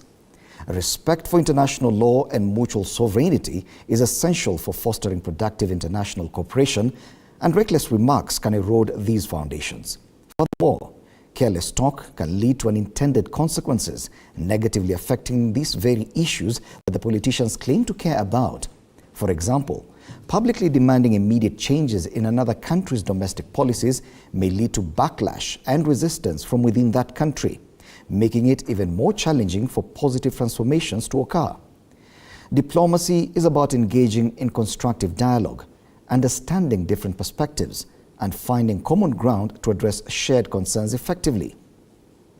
It is crucial to question the motives behind such statements and demand well-informed and thoughtful positions on foreign issues, rather than indulging in sensationalism or echo chambers.